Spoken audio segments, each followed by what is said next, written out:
সবাইকে স্বাগত জানিয়ে আজকের আমার এই ক্লাসটি শুরু করতে চলছি। তো আজকের ক্লাসে আমরা আরো কিছু সেন্টেন্স স্ট্রাকচার শিখবো, যে সেন্টেন্স স্ট্রাকচারসগুলি অ্যাপ্লাই করে তোমরা তোমাদের দৈনন্দিন জীবনের অনেক কথা ইংরেজিতে বলতে পারবে। তো মনোযোগ সহকারে পুরো ক্লাসটি প্রথম থেকে শেষ পর্যন্ত দেখার চেষ্টা করবে। আর পুরো ক্লাসটি দেখার পর যাদের ভালো লাগবে অবশ্যই ভিডিওটিতে একটি লাইক, কমেন্ট এবং ভিডিওটি শেয়ার করতে একদম ভুলবে না। তো আজকে প্রথম যে সেন্টেন্সটি তোমাদেরকে আমি শেখাবো, যে সে সহজে গলার লোক নয়। মানে সে যে সিদ্ধান্ত নিয়েছে, এবার তাকে বুঝিয়ে সুঝিয়ে তাকে মানে গলানোটা এত সোজা নয়।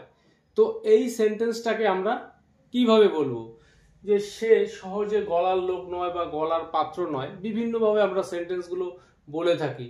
কখনো গলার পাত্র নয় বা পাত্রী নয়, মানে অ্যাকর্ডিং টু জেন্ডার আমরা বিভিন্নভাবে কথাটা বলে থাকি। তো সে সহজে গলার লোক নয়, এই সেন্টেন্সটাকে আমরা বলবো he is not a soft touch. তো he is not a soft touch, সে সহজে গলার লোক নয়। পরের সেন্টেন্স, সে সহজে গলার পাত্রী। মানে যখন ফিমেল কারোর সম্পর্কে আমরা বলবো সেক্ষেত্রে আমরা পাত্রী বলে থাকি। তো সে সহজে গলার পাত্রী। তো she is a soft touch. She is a soft touch, সে সহজেই গলার পাত্রী। মানে তাকে যদি মিষ্টি ভাবে কিছু বলা যায়, বোঝানো হয়, তো সহজেই সে গলে যায়। তো she is a soft touch. তো আগের সেন্টেন্সটি নেগেটিভ সেন্টেন্স ছিল, সেখানে আমরা নট শব্দটাকে ব্যবহার করেছি। তো এটা affirmative sentence, she is a soft touch. তো এই সেন্টেন্সগুলো চাইলে আমরা পাস্ট টেন্সেও তৈরি করতে পারবো। সেক্ষেত্রে আমরা জাস্ট এখানে বি ভার্বের ফর্মটি চেঞ্জ করে নেব, অর্থাৎ অ্যাকর্ডিং টু পাস্ট টেন্সে যে বি ভার্বগুলো ব্যবহার হয় ওয়াজ, ওয়্যার, আমরা সাবজেক্ট অনুসারে ব্যবহার করব। তো এরপর আরেকটি সেন্টেন্স স্ট্রাকচার রয়েছে। ইংরেজি শেখা তার কাছে খুব কঠিন ব্যাপার বা চ্যালেঞ্জিং ব্যাপার, মানে এতটা সহজ নয় তার পক্ষে। যে তাকে বোঝানো আমার কাছে খুব কঠিন ব্যাপার ছিল, খুব চ্যালেঞ্জিং ব্যাপার ছিল। এই রকম সেন্সে যখন আমরা কোনো কথা বলবো, সেই সেন্টেন্সটাকে ইংরেজিতে ঠিক কিভাবে বলতে হবে? যে ইংরেজি শেখা তার কাছে খুব কঠিন ব্যাপার, এই সেন্টেন্সগুলো তৈরি করতে গিয়ে এখানে আমরা একটি ইডিয়ম ব্যবহার করব। তো ইংরেজি শেখা, learning English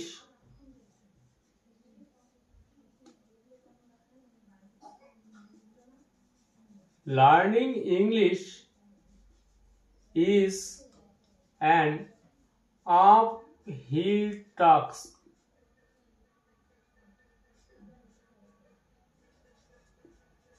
Learning English is an uphill task.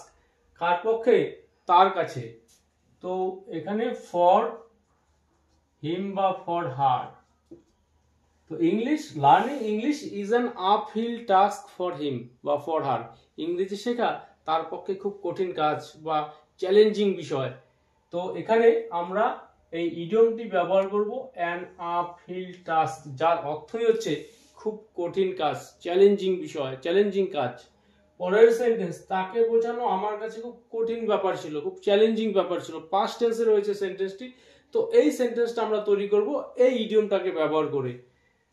তো তাকে বোঝানো, convincing him or her, convincing him or her was an uphill task. Uphill task আমার কাছে ছিল for me.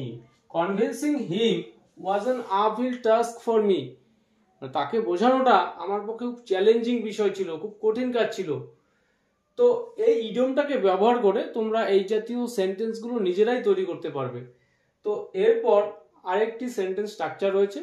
এখানে সেন্টেন্স স্ট্রাকচার বললে ঠিক ভুল হবে। একটি শব্দ ব্যবহার করে কয়েকটি সেন্টেন্স এখানে আমি তোমাদেরকে তৈরি করে দেখাচ্ছি। এই জাতীয় সেন্টেন্স প্রচুর রয়েছে আমাদের বাংলা ভাষায়। তো সে আমার রুটির একটা বড় টুকরো খেয়ে নিয়েছিল, মানে আমি যে রুটিটা রেখেছিলাম খাওয়ার জন্য তার একটা বড় টুকরো। তো এই কথাটাকে আমরা কিভাবে ইংরেজিতে বলবো? তো সিম্পল পাস্ট টেন্সে রয়েছে সেন্টেন্সটি।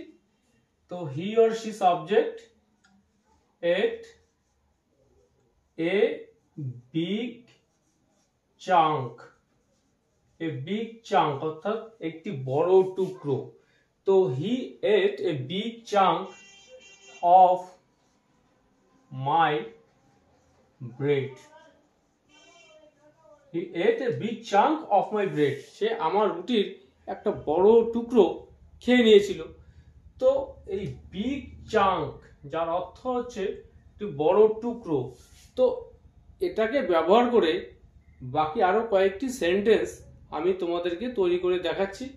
যে তিনি তার বেতনের একটা বড় অংশ তার ছেলে মেয়েদের পড়াশোনার জন্য ব্যয় করেন। তার বেতনের একটা বড় অংশ মানে শুধু কোনো কিছু টুকরো, বড় টুকরো অর্থেই আমরা বিগ চাঙ্ক শব্দটি ব্যবহার করতে পারবো না। কোনো বেতনের একটা বড় অংশ বোঝাতেও আমরা এই বিগ চাঙ্ক শব্দটা ব্যবহার করতে পারবো। তো তিনি তার বেতনের একটা বড় অংশ তার ছেলে মেয়েদের পড়াশোনার জন্য ব্যয় করেন। তো সিম্পল প্রেজেন্ট টেন্সে রয়েছে সেন্টেন্সটি। এই সেন্টেন্সটাকে আমরা কিভাবে বলবো? হি অর শি স্পেন্ডস, খরচ করেন, এ big chunk, he spends A big chunk of his salary,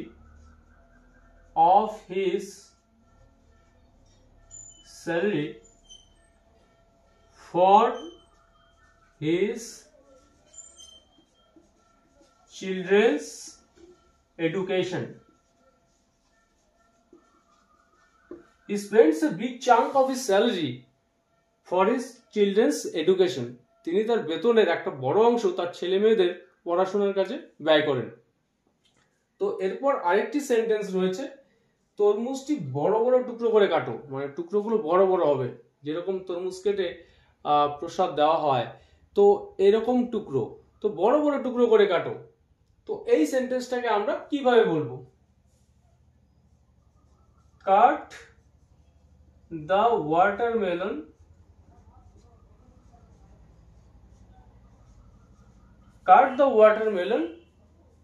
into big chunks, অর্থাৎ তরমুজটি বড় বড় টুকরো টুকরো করে কাটো। তো এরপর আরেকটি সেন্টেন্স রয়েছে, তোমার ভালোর জন্য আমি এই সিদ্ধান্তটি নিয়েছিলাম। তো এই সেন্টেন্সটাকে আমরা কিভাবে বলবো? যে I made that decision for your best interest.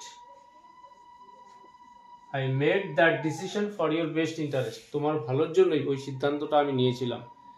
তো for someone best interest এই ফ্রেজটিকে ব্যবহার করে এইরকম আরো সেন্টেন্স রয়েছে, তোমরা সেই সেন্টেন্সগুলোকে ট্রান্সলেট করার চেষ্টা করবে। তো আজকের ক্লাসটি বুঝতে যদি কোথাও সমস্যা হয়ে থাকে অবশ্যই তোমরা কমেন্ট করে জানাবে, আমি তোমাদের প্রত্যেকটা প্রশ্নেরই উত্তর দেওয়ার চেষ্টা করব।